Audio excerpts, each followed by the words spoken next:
Hello and good day. Today, we are going to discuss the integrative and inquiry-based teaching. To start with, let us first introduce ourselves. I am Carlos Jen D. Francisco. And I'm Lexi L. Elizar. Let us start the discussion. But, before anything else, success in the teaching learning process is always attributed to the creativity of the teacher. The question is, do you agree? Now, let us delve deeper on what integrative teaching is.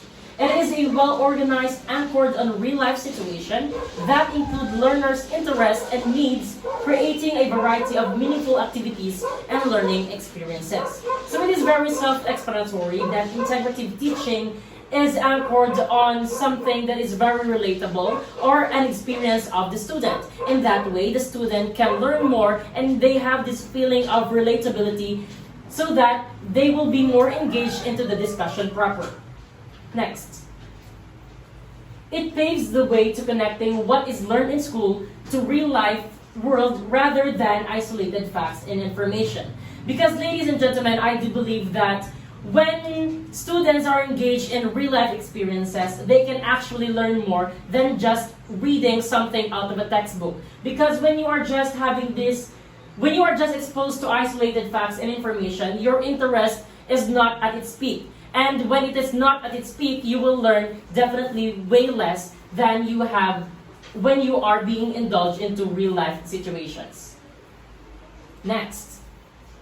However, in order to feed the students, many crucial elements need attention while implementing any approaches. One of the most discussed teaching approach is integrative teaching method. So the question is, what is integrative teaching method?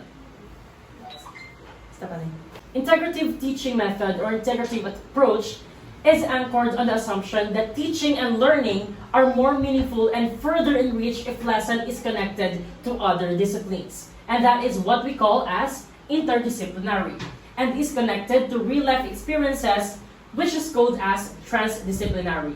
This approach integrates students' experiences, so the experiential approach is in a sense as an integrative approach.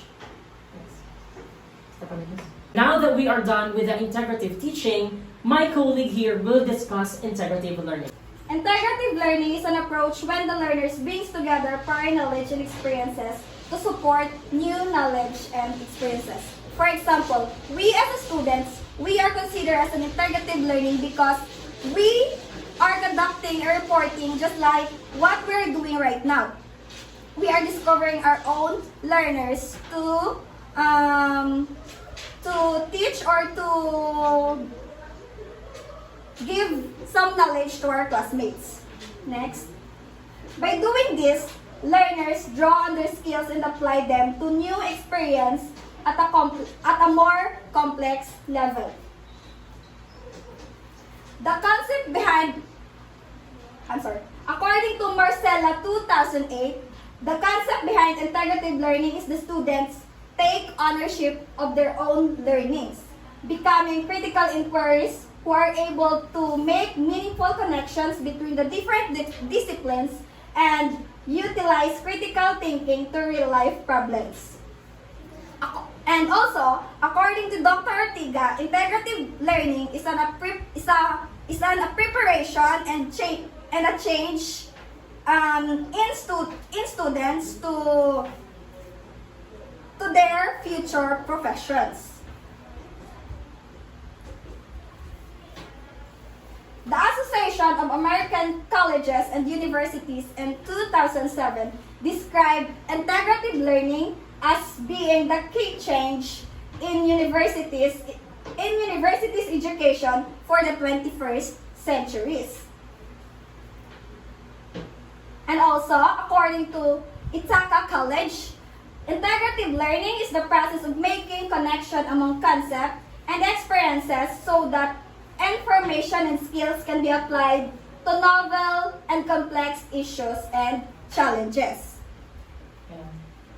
Now that we are done with integrative learning, let us now talk about inquiry-based learning. So I actually know that this topic is already discussed by a few other reporters, so we are not going to delve deeper into this. But in a nutshell, inquiry-based learning is a learning process that engages students by making real-world connections through exploration and high-level questioning. It is an approach to learning that encourages students to engage in problem-solving and experiential learning. So in the word itself, inquiry-based learning, the students are questioning or they are having this inquiries in their minds. With that being said, when they are inquiring or questioning their teachers or other students as well, they are learning more than what they intend to be.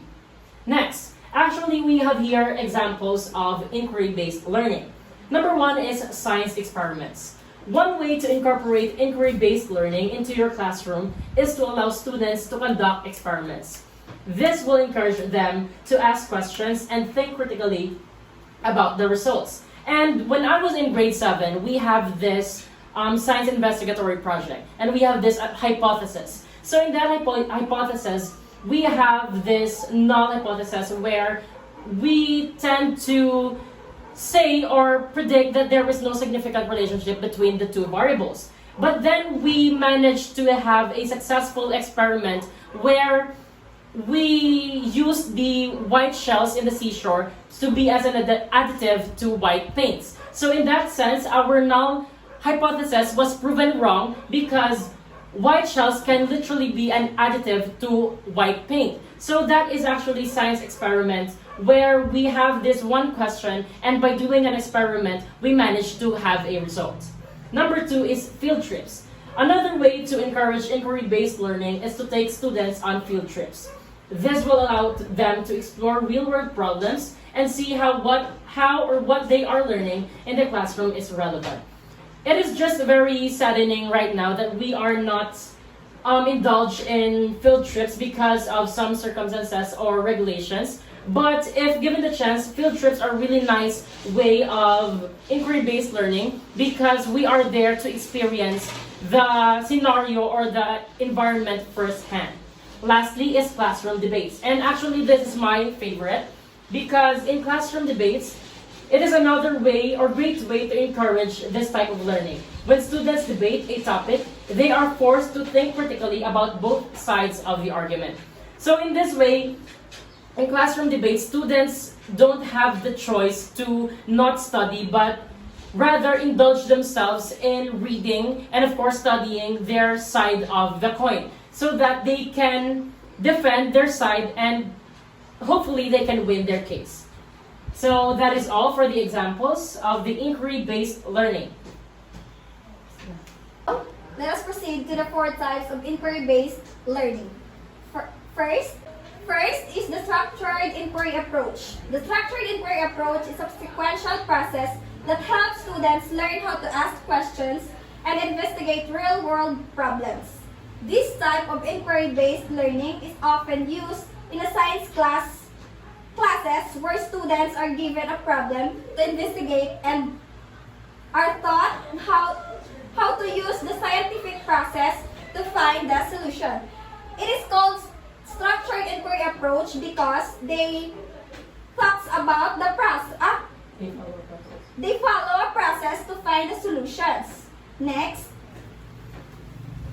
Alright, so next up we have the open-ended inquiry approach.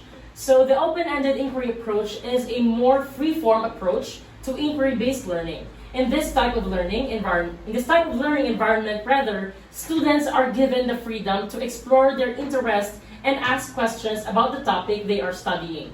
This type of inquiry-based learning is often used in humanities classes, where students are asked to explore a topic in depth and debate different viewpoints. So, are you familiar with the open-ended questions? So, they use the why and the how rather than the what, where, and the when. So, they click more onto the higher order thinking skills wherein the students are given the freedom for them to explore and ask questions or delve deeper and study deeper on their topic so that they have more knowledge and ideas on the topic or the viewpoint that they are being assigned to.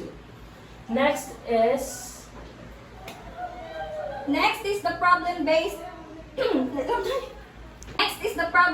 inquiry approach.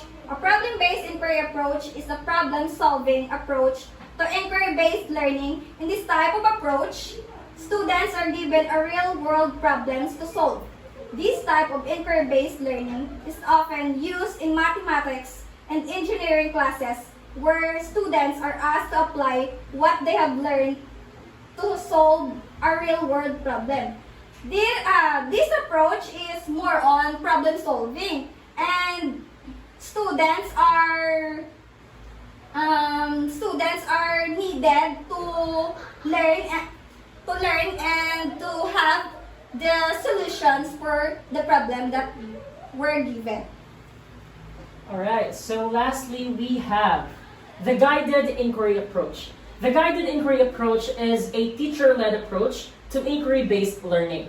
In this type of approach, the teacher guides the students through the inquiry process and helps them to ask questions and find solutions to real-world problems. This type of inquiry-based learning is often used in elementary and middle school classrooms. So it is said there that it is often used in elementary and middle school classrooms. So the question is why? It is because these students are not that ready enough to answer or to solve these problems on their own. That is why it is called the guided inquiry approach, because the teacher is there to guide and or facilitate these students in order for them to reach or have the answers to the real world problems that are given to them. So that concludes our report of the integrative and inquiry-based teaching. And that's all. Thank you.